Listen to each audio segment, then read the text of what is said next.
എങ്ങനെയാണ് നമുക്ക് നല്ല വ്യൂസ് കിട്ടുന്നത്? ഏത് ടൈമിൽ നമ്മൾ വീഡിയോ അപ്ലോഡ് ചെയ്താലാണ് നമ്മൾക്ക് ഏറ്റവും കൂടുതൽ വ്യൂസ് കിട്ടുന്നത്? ടെക് ഫോറസ്റ്റിന്റെ ഏറ്റവും പുതിയൊരു വീഡിയോയിലേക്ക് നിങ്ങൾക്ക് എല്ലാവർക്കും സ്വാഗതം.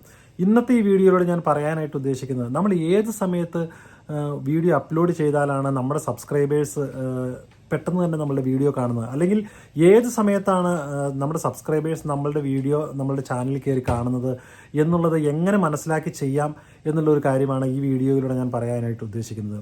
നമ്മുടെ YT സ്റ്റുഡിയോയിൽ തന്നെ ഈ കാര്യങ്ങളെയെല്ലാം നമുക്ക് മനസ്സിലാക്കുന്നതിന് വേണ്ടിയിട്ടുള്ള മാർഗ്ഗങ്ങളുണ്ട്. അത് എങ്ങനെയാണെന്ന് സ്ക്രീൻ റെക്കോർഡ് വഴി നിങ്ങളെ കാണിച്ചു തരാനാണ് ഇന്ന് ഈ വീഡിയോയുമായി ഞാൻ നിങ്ങളുടെ മുന്നിലേക്ക് വന്നിരിക്കുന്നത്. ഞാനീ പറയുന്ന രീതിയിൽ നിങ്ങൾ YT സ്റ്റുഡിയോ ചെക്ക് ചെയ്തതിന് ശേഷം നിങ്ങളുടെ ഫോളോവേഴ്സ് ഏത് ടൈമിലാണ് വീഡിയോ കാണുന്നതെന്ന് മനസ്സിലാക്കി അതിനനുസരിച്ച് നിങ്ങൾ അപ്ലോഡ് ചെയ്യുകയാണെങ്കിൽ പെട്ടെന്ന് തന്നെ നിങ്ങളുടെ വ്യൂസ് കൂടാനും അതുവഴി നല്ല രീതിയിലുള്ള ഒരു റെക്കമെൻഡേഷനിലൂടെ വീഡിയോ മുന്നോട്ട് പോകാനും നിങ്ങൾക്കായിട്ട് സാധിക്കും. അപ്പോൾ അധികം വലിച്ചു നീട്ടാതെ തന്നെ നമുക്ക് നേരെ സ്ക്രീൻ റെക്കോർഡിലേക്ക് കിടക്കാം. ഈ പേജിൽ നിങ്ങൾക്കിപ്പോൾ YT സ്റ്റുഡിയോ എന്ന് പറഞ്ഞൊരു ആപ്ലിക്കേഷൻ കാണാനായിട്ട് സാധിക്കും. അതൊന്ന് ഓപ്പൺ ചെയ്ത് കഴിഞ്ഞാൽ നിങ്ങൾക്കിതാ ഇതുപോലെ നിങ്ങളുടെ ചാനലിൻ്റെ ഒരു പേജ് ഓപ്പണായിട്ട് വരുന്നത് കാണാൻ പറ്റും. അതിൻ്റെ ഏറ്റവും താഴെയായിട്ട് ഒരു 4-5 ഹെഡിങ്ങുകളെ കാണാൻ പറ്റും. Dashboard, content, analytics, community, earn, അങ്ങനെ കുറച്ച് ഹെഡിങ്ങുകളെ കാണാൻ പറ്റും. അതിനകത്ത് ഡാഷ്ബോർഡ് എന്ന് പറയുന്ന പേജാണ് നിലവിലിപ്പോൾ ഇവിടെ ഓപ്പണായി കിടക്കുന്നത്. അടുത്തത് കണ്ടൻറ്റ് എന്ന് പറഞ്ഞ ഓപ്ഷനിൽ നിങ്ങളിന്ന് ക്ലിക്ക് ചെയ്യുകയാണെങ്കിൽ നിങ്ങളുടെ ചാനലിൽ ചെയ്യുന്ന വീഡിയോകളുടെ ലിസ്റ്റ്, അല്ലെങ്കിൽ ഷോർട്സിൻ്റെ ലിസ്റ്റ്, പ്ലേ ലിസ്റ്റ്, അതൊക്കെ കാണാൻ പറ്റും. അടുത്തത് അനലറ്റിക്സ്.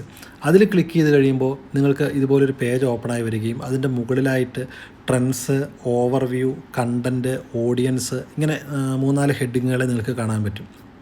അതിൽ ഓവർവ്യൂ എന്ന് പറയുന്ന പേജാണ് ഇപ്പോൾ ഇവിടെ നിലവിൽ ഓപ്പൺ ചെയ്ത് കിടക്കുന്നത്. കണ്ടൻറ്റിൽ ക്ലിക്ക് ചെയ്ത് കഴിഞ്ഞാൽ നിങ്ങളുടെ കണ്ടൻറ്റിനെ കുറിച്ചുള്ള കുറച്ച് വിശദീകരണങ്ങളൊക്കെ ഇവിടെ കാണാൻ പറ്റും. അടുത്തത് audience.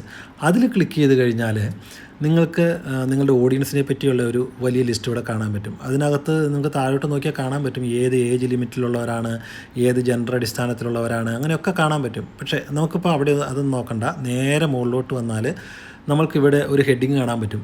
When your viewers R on YouTube എന്ന് പറഞ്ഞൊരു ഹെഡിങ് ഇവിടെ കാണാനായിട്ട് പറ്റും. അതിൽ നിങ്ങളൊന്ന് ക്ലിക്ക് ചെയ്യുകയാണെങ്കിൽ നിങ്ങൾക്ക് നിങ്ങളുടെ ചാനലിൽ നിങ്ങളുടെ സബ്സ്ക്രൈബേഴ്സ് വീഡിയോ കാണുന്ന, അല്ലെങ്കിൽ ഏറ്റവും കൂടുതലായിട്ട് വീഡിയോ കാണുന്ന ഒരു ടൈം നിങ്ങൾക്ക് അതിൻ്റെ കളർ അടിസ്ഥാനത്തിൽ നോക്കിയാൽ മനസ്സിലാകും. അതിനകത്ത് ഏറ്റവും കൂടുതൽ കളറ് തെളിഞ്ഞ് കാണുന്ന ആ ടൈമിലാണ് നിങ്ങളുടെ സബ്സ്ക്രൈബേഴ്സ് നിങ്ങളുടെ വീഡിയോ കാണുന്നത്. എനിക്കിവിടെ ഒരു 6 മണി, വൈകുന്നേരം 6 മണിക്കൊക്കെയാണ് കാണിക്കുന്നത്. നിങ്ങൾക്ക് നിങ്ങളുടെ ചാനലിൽ കയറി, നിങ്ങളുടെ YT സ്റ്റുഡിയോയിൽ കയറി ഇതുപോലെ നോക്കിക്കഴിഞ്ഞാൽ ഏത് ടൈമിലാണ് നിങ്ങളുടെ വ്യൂവേഴ്സ് കാണുന്നതെന്ന് വ്യക്തമായി മനസ്സിലാക്കിയിട്ട് ആ സമയം നോക്കി നിങ്ങൾ വീഡിയോ അപ്ലോഡ് ചെയ്യുകയാണെങ്കിൽ ഏറ്റവും കൂടുതൽ വ്യൂവേഴ്സിനെ പെട്ടെന്ന് നിങ്ങൾക്ക് കിട്ടും. അപ്പോൾ ഈ സ്ക്രീൻ റെക്കോർഡ് വഴി കണ്ട കാര്യങ്ങളെല്ലാം നിങ്ങൾക്ക് വ്യക്തമായി മനസ്സിലാക്കിയെന്ന് കരുതുന്നു. അപ്പോൾ ഈ വീഡിയോയിൽ പറഞ്ഞതുപോലെ നിങ്ങളുടെ സബ്സ്ക്രൈബേഴ്സ് ഏത് സമയത്താണ് നിങ്ങളുടെ ചാനലിൽ വീഡിയോ കാണുന്നതെന്ന് മനസ്സിലാക്കി ഇതുപോലെ വീഡിയോ ചെയ്യുകയാണെങ്കിൽ നിങ്ങൾക്കും നിങ്ങളുടെ ചാനലിൽ വ്യൂസ് കൂട്ടാനായിട്ട് സാധിക്കും. ഈ വീഡിയോ നിങ്ങൾക്ക് ഇഷ്ടപ്പെട്ടെങ്കിൽ നിങ്ങൾ ഈ വീഡിയോയ്ക്ക് ഒരു ലൈക്കും തരിക. ഈ ചാനൽ നിങ്ങൾ ആദ്യമായിട്ടാണ് കാണുന്നതെങ്കിൽ ഒന്ന് സബ്സ്ക്രൈബ് ചെയ്തും സപ്പോർട്ട് ചെയ്യുക. അപ്പോൾ പുതിയൊരു വീഡിയോയുമായി വീണ്ടും കാണാം. അതുവരെ ഗുഡ് ബൈ.